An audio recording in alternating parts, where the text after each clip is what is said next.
2016 is pretty much about the end, so I decided to do the worst songs of 2016. Now, 2016 has not been a bad of a year as 2015, at least in my eyes, when it comes to like just kind of lazy shit.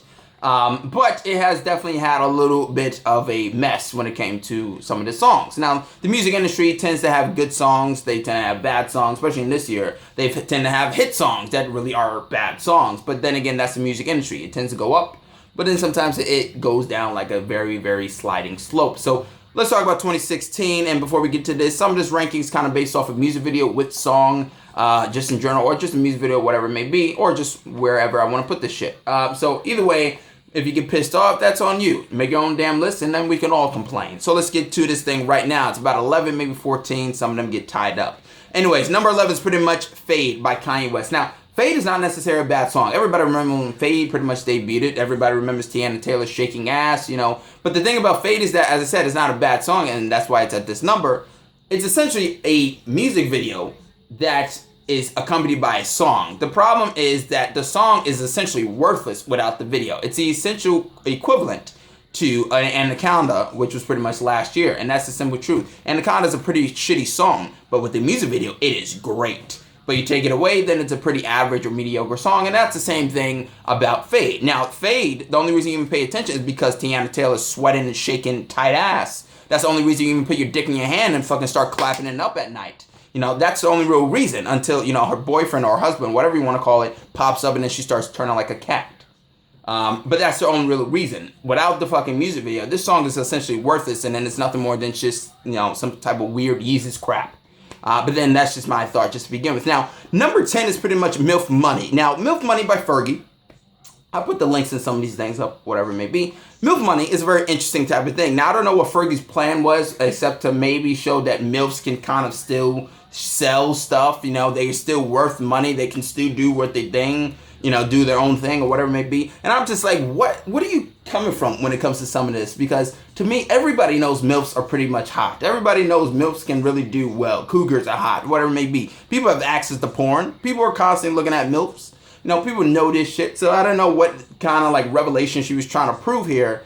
But, you know, most of these women in here, obviously they're very hot and they stay very hot. So I don't understand what she's trying to say. That women, once they have kids, they can still be attractive and sell shit. Because other than, you know, once again, just like Fade, this is essentially a song which is catchy for the most part. But it's essentially worthless without the video. The video is sex personified. You know, you got, you know, tits, you got ass, you got milk, you got protein, you got a milkman. You got everything kind of thrown into there one by one. You got a class, you know. Everything is a little bit educational in some way. And I'm pretty sure everybody paid attention to this MILF Money quite a few times just to begin with. Now, overall, MILF Money is not necessarily a bad song, but it is an entertaining music video with a very kind of average song just to begin with, but it's not the worst of the worst. So let's go on to the next one, which is pretty much I Ain't Your Mama by J-Lo. Now, I didn't really have a problem with this thing. I didn't get triggered, as some people say. But then again, I asked some mothers that actually didn't know, mine personally, just in general, and she kind of felt a little bit of offense to this for the most part. Now, I get what she's trying to say. You know, all the women saying, you know, yell outside, yell, you know, I ain't your mama. And I get that. You know, some men want a babysitter. I can understand that completely. But at the same time as she's trying to deliver a good message, she also says a message that seems like it's a little bit taking an offense. She's pretty much saying that she doesn't want to be the housewife. She doesn't want to be this. She doesn't want to be that. She wants to work from the, you know, her own work or whatever it may be. She wants to do her own job. And that's okay. But at the same time she's trying to do that message, it comes across as like she's trying to say that, you know, women that work at home, stay-at-home moms, essentially don't have a good enough job, or that's not really a worthwhile job. And I say bull fucking shit. There's a lot of stay-at-home moms that I actually do know that do a hell of a lot more than some motherfucking mothers that, you know, have jobs or whatever it may be. They tend to pay attention to the kids. They fucking paying rent. They hustling. They doing whatever the fuck they need to do.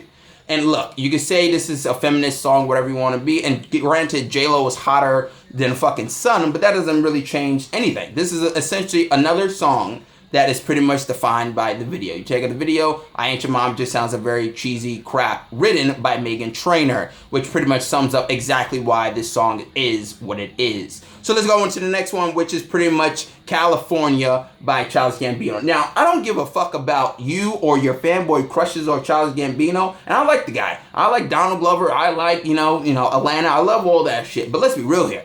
Do not overthink this song. Some people saying that it's kind of like an insult in some way to like mumble rappers. And let's just break it down here. This is the song. I believe in California. Do, do, do, do, do. I can't believe you had to find. That's not music per se. And you can say it's experimental all you really want, but let's be real here. The song sucks. I doubt the guy would put music into like an experimental phase or whatever it may be. Like everybody has that experimental thing, but let's be real. You put effort, and you put time, or whatever you want to call it, inside of this song. And if it's just something to kind of poke fun at people, why waste your time? Simply put. Especially if it's not good. It's a mess of a song. And I like Donald Glover and I like Gambino, but let's be real here. This is a shitty song, and don't overthink it. Some people are going to be like, well, this is what he kind of meant. No, what he meant is what we got, which is just, I can't believe you had to find, which is that. Simply put. Let's go on to the next one, which is pretty much number 7, which is Meghan Trainor, tying it up for 2 songs just to begin with, and that is pretty much No and Me Too. Let's get to No first. Now, No is a very interesting thing because essentially it's just like her kind of saying fuck off to every guy that kind of comes towards her. She has some of the worst choreography I've ever seen, and that's the funny thing about her music video. The worst dancer, the slowest dancer in her fucking music video is her, which I find hysterical. The song sounds like it's something from like the 2000s or whatever it may be, and that's okay, a little bit of a throwback, but it's also just like her kind of once again being cocky, and that goes up to Me Too also, to the point where she's like saying she's too good for any guy that comes up to her, or she doesn't want any guy trying to like make a pass at her or trying to force her to do something or whatever it may be. But then she has to throw out the sexual stuff out there, you know, dancing or whatever with a fucking raincoat on. It doesn't really make any sense because then when women don't want a guy coming up to them, they complain, particularly her. She's complained in the past about some dude not coming up to her and asking her out, which is just very, very weird. You wonder why you're getting mixed signals, Meghan? It's not about the bass. It's about you constantly saying no. Then you got Me Too, which is pretty much her playing her Regina George character for Mean Girls, which is pretty much her just constantly saying, you know, if I was you, I'd want to be me too, which just kind of sounds like a cocky prick because let's be real here. Does anybody really want to be Meghan Trainor? Maybe you want to be Meghan Trainor's bank account, you know, or you want to have it, but nobody really wants to be Meghan Trainor. Don't get me wrong, she's very attractive and I like that, you know, I like the bass, but let's be real here. You can't be that cocky, girl. That's just a simple truth. Let's go on to the next one, which is pretty much 6. Number 6 is pretty much KSI. Everybody's favorite gargling YouTuber, KSI. Now, I've reviewed his movie, Late in America. That was shit. I'm looking at his 2 songs, and he's made 2 songs on this list, believe it or not, which is pretty much Friends with Benefits and pretty much, you know, simply put, Jump Around. Now, overall, these songs are not necessarily bad. Let's get to Jump Around first. Jump Around is actually not that bad of a song.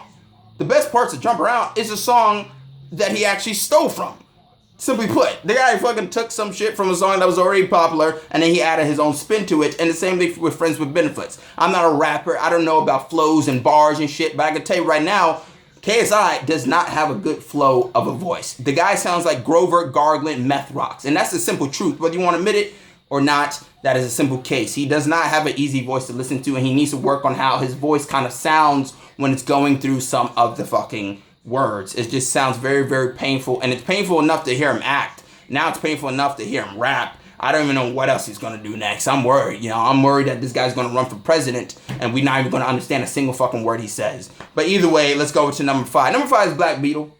Look, I really don't have a reason to put this shit on number 5, but for some reason I actually did, because I feel like this song's been played so much that I just kind of got annoyed with it. And that's pretty much it. There's no real Black Beetle reference whatsoever. I mean, there's no Beatle reference except like one with like Paul McCartney. And other than that, it's pretty much the music video is just about like hot girls and them backstage or whatever it may be. And Gucci Mane's there. It's like, okay, but let's be real. This song became popular because of the Mannequin Challenge, or it became more popular because of it. And that's pretty much all it really is. There's nothing really to it. I just find it very annoying. There's really no reason. That's it, pretty much. Simply put. Number 4 is pretty much Young Thug, and Harambe. Now, this music video, or this song per se, this is not even a music video, which probably would have been hysterical if it was. It's just him doing a tribute to Harambe the gorilla, or he's just talking about going apeshit, and I'm sure somebody's going to find some philosophical meaning to this thing. No.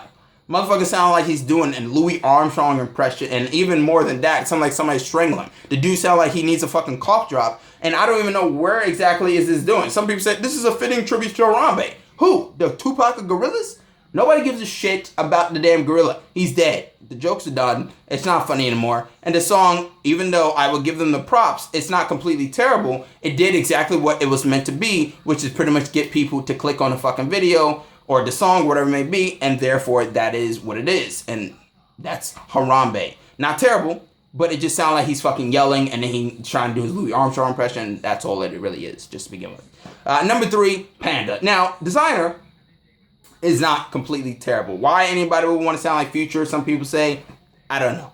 I don't make judgments. But Panda's a very popular song, probably one of the most popular songs of this year, and I would give him this props. The song sounds good in a strip club. I've been to a strip club and I heard it and I was just like, yeah, this is pretty good. Seeing this girl shake her ass in my face, this is actually really, really good, actually. But as a song itself, it's just constant panda, panda, panda, panda, panda, panda, panda, panda, and that's it. You don't really get anything else. And that's the problem with sometimes I feel like with music these days. They just tend to kind of repeat the same one word over. And that's a dishonorable mention you can even mention, Rich, really, is just like Work by Rihanna. You know, they just tend to kind of put one word, repeat it over and over and over again, and that's essentially a song. That's a hit. But Panda's just annoying. There's really nothing there. I don't even understand what the guy's really saying. But Designer apparently can actually sing. So maybe he should try to do that and stop doing with the lazy shit that we all have pretty much seen. But then again, it works, so what do I know? Number 2 is pretty much Sweatshirt by Jacob Sartorius. Now, this was a very difficult thing. I thought about putting this number 1, but I thought there was one that was a lot more worse for obvious reasons. Now, Jacob Sartorius, I have never heard of except yesterday. I made this fucking list yesterday to fucking put this guy number 2. I heard the song once. Song makes no sense. Talking about a sweatshirt, you know, he's trying to get a girl, whatever it may be. Jacob Sartorius looks like he's about 8 years old. And honestly, this fucker makes me want to just constantly play a marathon of like Baby from Bieber. That's how annoying this kid looks. Like, the kid is trying to get with this girl that looks like she's about 16 years old. This kid looks so fucking young, he wouldn't even know what to do if he had a hard-on, even if he got one. That's how fucking young this kid looks. And they talk about a sweatshirt moving around and some shit. The low budget on this thing is just laughably bad. I'm talking about this is close to worse than Friday. Rebecca Black finally can rest her fucking head for this weekend, you know, and I can just tell you right now, Jacob Sartorius' song is shit. But then again, people tend to buy into this shit, and I guarantee you he's going to be the next Bieber. So get ready for it, folks. Now, we build up to this moment. We've had all these songs. What is number 1? What is the worst piece of shit this year that really probably got me a little bit upset? And that is pretty much Countess Vaughn's Do You Love Me? Now, I don't watch, you know, Divas or Hollywood Divas, whatever it may be on TV One, which is a little bit ironic because the video of this thing seemed like it's right from a TV One movie. The thing is, this music video is pretty much atrocious all across the board. And if you really don't think this is the worst song of this year, just look at the dislikes compared to any other song on this thing. And believe me, it's the Call of Duty of music videos, folks. This shit is disliked up the ass, okay? So let's talk about Countess Vaughn's Do You Love Me? The music video has more slow motion than a Zack Snyder marathon. Countess Vaughn is pretty much just constantly sounding very raspy or whatever it may be, to the point where I feel like Voldemort could have sent her exact same lyrics and he would have said it a lot more better than her. Now, overall, just to top the thing off, she kind of flashed her little ass cheek, and don't get me wrong, that actually kind of turned me on. I think I got a little bit of a chub, but then she started to sing again, and that shit went in more than a fucking Mario Warpole. Alright, so that's just simple truth. Countess Vaughn, I know she had some surgery, and some people said she shouldn't have been singing after that, but let's be real here. This is a fucking sloppy music video. It sounds like it's a constant fucking parody. If you've seen the thing, and I'll put the link, but my God, this thing is pretty fucking bad compared to anything else on this list. And the dislikes, as I said before, pretty much just show it to begin with. She's constantly doing zoom in face. It just seems like a parody video of something that somebody would have done, and it just seems very, very old school. But then again, that's just my thought. This is the worst songs of 2016, folks. Did it live up to your expectations? Did you get pissed off? But then again, that's on you. If you actually enjoyed this list, which was probably pretty fucking long, but hopefully I entertained you enough, comment, subscribe, and like, share this video if you can. I'm Chris Smith, and I'm signing out.